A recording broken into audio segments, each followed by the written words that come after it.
نحمده ونصلي على رسوله الكريم اما بعد۔ ترجمے والے قرآن پاک کا صفحہ نمبر 983، 27واں پارہ سورہ نجم، دوسرا رکوع، آیت نمبر 26 تا 30۔ اعوذ باللہ من الشیطان الرجیم، بسم اللہ الرحمن الرحیم۔ وَكَمْ مِن مَلَكٍ فِي السَّمَاوَاتِ لَا تُغْنِي شَفَاعَتُهُمْ شَيْئًا إِلَّا مِن بَعْدِ أَن يَأْذَنَ اللَّهُ لِمَن يَشَاءُ وَيَرْضَىٰ۔ إِنَّ الَّذِينَ لَا يُؤْمِنُونَ بِالْآخِرَةِ لَيُسَمُّونَ الْمَلَائِكَةَ تَسْمِيَةَ الْأُنثَىٰ وَمَا لَهُم بِهِ مِنْ عِلْمٍ إِن يَتَّبِعُونَ إِلَّا الظَّنَّ وَإِنَّ الظَّنَّ لَا يُغْنِي مِنَ الْحَقِّ شَيْئًا فَأَعْرِضْ عَمَّن تَوَلَّىٰ عَن ذِكْرِنَا وَلَمْ يُرِدْ إِلَّا الْحَيَاةَ الدُّنْيَا ذَلِكَ مَبْلَغُهُم مِّنَ الْعِلْمِ إِنَّ رَبَّكَ هُوَ أَعْلَمُ بِمَن ضَلَّ عَن سَبِيلِهِ وَهُوَ أَعْلَمُ بِمَنِ اهْتَدَىٰ۔ صدق اللہ العظیم۔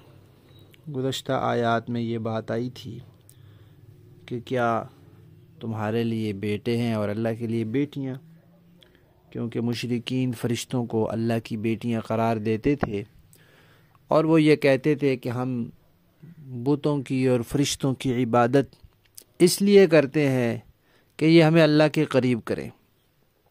تو اللہ تعالیٰ نے فرمایا کہ بہت سے فرشتے ہیں آسمانوں میں، ان کی سفارش ان کے کسی کام نہیں آ سکتی۔ کیوں؟ اس لیے کہ اللہ کی اجازت کے بغیر وہ سفارش کرتے ہی نہیں، اور جس کی سفارش کی اللہ اجازت دیتے ہیں، اللہ پسند کرتے ہیں، اللہ راضی ہوتے ہیں، اسی کی وہ سفارش کرتے ہیں۔ تو مشرک اور کافر کی تو بخشش نہیں، اس کے لیے سفارش کی اجازت ہی نہیں، تو ان کی کوئی سفارش نہیں کرے گا۔ جب سفارش نہیں کرے گا تو ان کی سفارش کوئی فائدہ نہیں پہنچا سکتی، اور دنیا میں بھی وہ ان کو کوئی فائدہ نہیں پہنچا سکتے۔ جتنی بارش اللہ نے جس کے لیے کہی اتنی وہاں فرشتے پہنچا دیتے ہیں، جتنی روزی اللہ نے جس کے لیے فرمائی فرشتے اتنی پہنچا دیتے ہیں۔ اس سے ایک ذرہ نہ زیادہ کر سکتے ہیں نہ کم کر سکتے ہیں، وہ اللہ کے حکم کے پابند ہیں۔ تو نہ دنیا میں وہ کوئی فائدہ تمہیں دے سکتے ہیں اور نہ آخرت میں۔ اور بت تو رہے بت، وہ تو بے جان ہے، وہ تو کچھ بھی نہیں کر سکتے۔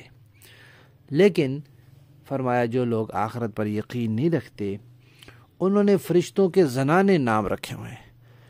قیامت کے دن فرشتوں سے آمنا سامنا ہوگا تو ان کو پتہ چل جائے گا، جیسے دنیا میں بے شمار مخلوقات ہیں جن کا مذکر مؤنث ہونے سے کوئی تعلق نہیں ہے۔ اب پہاڑ ہے، یہ مذکر ہے یا مؤنث ہے؟ کوئی اس کی ایسا تصور نہیں ہے کہ یہ مذکر ہے یا مؤنث ہے۔ تو اس طرح فرشتے بھی نہ مذکر ہیں نہ مؤنث ہیں، لیکن ابھی کیونکہ لوگوں کے سامنے نہیں ہے تو انہوں نے ان کے زنانے نام رکھے ہوئے ہیں۔ تو دنیا میں ہوتا ہے ایمان بالغیب، بن دیکھے، اور جب دیکھ کر ایمان لائے تو وہ تو بھروسہ نہیں ہوتا۔ جب فرشتے نظر آ جاتے ہیں اور اس وقت بندہ آخرت پر ایمان لاتا ہے تو موت کے وقت کا ایمان معتبر نہیں ہے۔ تو ایک یہ بات فرمائی، پھر فرمایا کہ ان کے پاس اس کی کوئی دلیل نہیں، کوئی علم نہیں۔ جب علم نہیں تو یہ باتیں کیوں کرتے ہیں؟ یہ اپنے گمان سے کرتے ہیں، اٹکل پچو سے کرتے ہیں، اور حق کے مقابلے میں گمان کچھ بھی فائدہ نہیں پہنچاتا۔ لہذا فرمایا کہ آپ جس نے ہماری یاد سے، ہمارے قرآن سے منہ موڑ لیا، آپ اس سے منہ موڑ لیں۔ انہوں نے کیوں منہ موڑا؟ اس لیے کہ ان کی ساری باغ دوڑ، سارا ان کا علم کا مبلغ اور ان کا رسائی بس اسی دنیا تک ہے۔ آخرت کو یہ مانتے ہی نہیں، اس لیے نہ اس کی تیاری کرتے ہیں، نہ اس کے بارے میں کوئی بات سننے کے لیے تیار ہوتے ہیں۔ تو ایسے لوگ بڑے گمراہ ہیں، اور جو گمراہ ہیں ان کو اللہ خوب جانتا ہے، اور آپ ہدایت پر ہیں اور جو ہدایت پر ہیں ان کو بھی اللہ خوب جانتا ہے۔ یہاں ایک بات آئی ہے ظن کے بارے میں۔ تو ظن عربی زبان کا لفظ ہے، اس کی عربی زبان میں کئی معانی ہیں۔ اس کا ایک معنی گمان بھی ہوتا ہے، بے سند گمان، بے دلیل گمان، بیکار فضول گمان، یہ بھی اس کا معنی ہوتا ہے، اور اس کا معنی اطمینان بھی ہوتا ہے، اس کا معنی یقین بھی ہوتا ہے۔ اور شریعت میں ظن ایک اصطلاح بھی ہے کہ احادیث جو صحیح ہوں اور ان کے نقل کرنے والے شروع سے اتنے زیادہ ہوں کہ کسی غلطی کا، بھولنے کا یا جھوٹ کا کوئی امکان نہ رہے، تو وہ ان کو متواتر کہا جاتا ہے کہ یہ قطعی، یقینی اور متواتر درجے کی حدیثیں ہیں۔ اور جو اس سے کم درجے کی ہوں کہ ہیں تو بالکل صحیح، سند بھی مضبوط، راوی بھی سارے ٹھیک ٹھاک، لیکن راویوں کی تعداد اتنی نہیں ہے کہ وہ یقین اور قطعیت کا درجہ حاصل ہو جائے، تو ان احادیث کے لیے ایک اصطلاحی لفظ ہے جس کو ظن کہا جاتا ہے۔ تو وہ ظن بمعنی اطمینان ہوتا ہے، وہ ظن بمعنی گمان اور شک اور خیال اور فضول گمان نہیں ہوتا۔ تو یہ جو منکرین حدیث ہیں یہ اس طرح کرتے ہیں کہ ظن کے دونوں معنوں کو خلط ملط کر کے پھر کہتے ہیں جی کہ حدیثیں تو ظنی ہیں، اور قرآن کہتا ہے کہ حق کے مقابلے میں ظن جو ہے وہ کوئی فائدہ نہیں دیتا، لہذا قرآن کے مقابلے میں حدیثیں کوئی فائدہ نہیں دیتی۔ اور بدبختو، حدیثیں قرآن کے مقابلے میں ہیں ہی کب؟ اور وہ جو ظن کا لفظ ہے وہ جن کی وہ اصطلاح ہے تو معنی بھی انہی کا بتایا وہ معتبر ہوتا ہے۔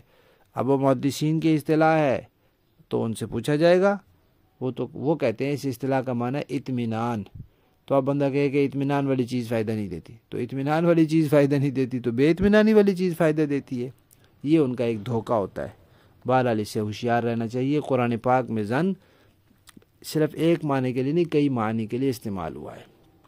البتہ یہاں جو استعمال ہوا ہے وہ اسی بے اصل خیال اور بے سند گمان کے بارے میں استعمال ہوا ہے۔ لفظی معنی دیکھیے، وَكَمْ مِن مَلَكٍ، اور کتنے فرشتے آسمانوں میں، وَكَمْ مِن مَلَكٍ کتنے ہی فرشتے فی السماوات آسمانوں میں ہیں، لا تغنی نہیں نفع دیتی، شفاعتہم ان کی سفارش، شیئن کچھ بھی، الا مگر، من بعد اس کے بعد کہ ان یأذن اللہ اجازت دے دے، لمن جس کے لیے یشاء وہ چاہے، و یرضا اور وہ راضی ہو۔ ان الذین بے شک جو لوگ لا یؤمنون بالآخرہ آخرت پر ایمان نہیں رکھتے، لا یسمون وہ نام رکھتے ہیں، الملائکۃ فرشتوں کے، تسمیۃ الانثی زنانے نام، وما لہم نہیں ہے ان کے لیے، بھی اس بات کی، من علم کوئی دلیل، کوئی علم نہیں ہے، ان یتبعون نہیں وہ پیروی کرتے، الا الظن مگر بے اصل خیالات کی، وان الظن اور بے شک ظن یعنی بے دلیل گمان، لا یغنی نہیں نفع دیتا، من الحق حق کے مقابلے میں، شیئن کچھ بھی، فاعرض لہذا اے پیغمبر آپ منہ موڑ لیجئے، عن اس سے، من جو تولا منہ موڑ چکا، عن ذکرنا ہماری یاد سے یا ہمارے قرآن سے، ولم یرد اور نہیں چاہتا وہ، الا الحیات الدنیا مگر صرف دنیا کی زندگی، ذالکا یہ، مبلغہم یہی ہے، مبلغہم من العلم ان کے علم کا مبلغ، ان کی رسائی اسی دنیا تک ہے۔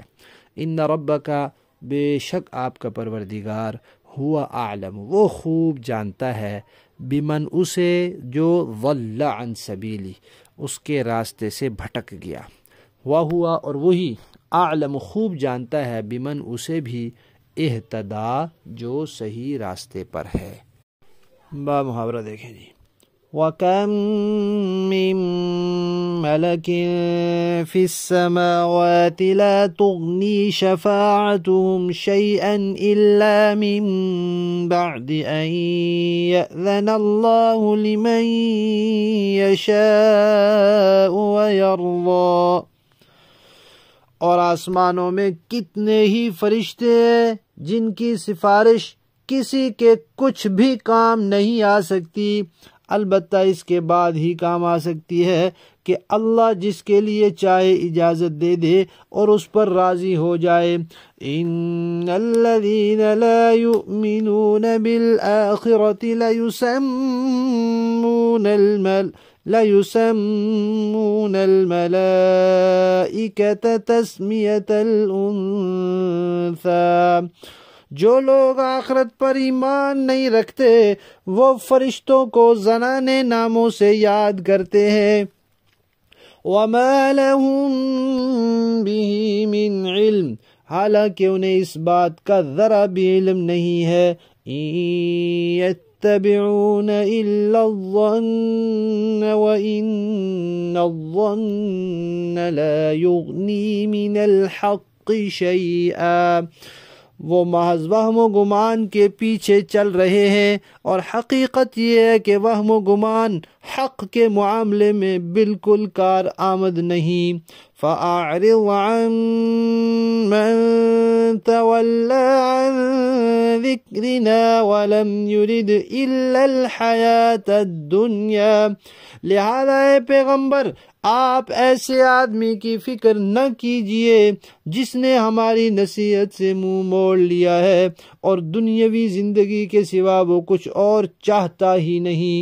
ذَلِكَ مَبْلَغُهُم مِّنَ الْعِلْمِ، ایسے لوگوں کی علم کی پہنچ بس یہیں تک ہے. ان ربک هو اعلم بمن ضل عن سبیلہ وهو اعلم بمن اہتدی، آپ کا پروردگار ہی خوب جانتا ہے کہ کون اس کے راستے سے بھٹک چکا ہے، اور وہی خوب جانتا ہے کہ کون راہ پا گیا ہے. صدق اللہ العظیم.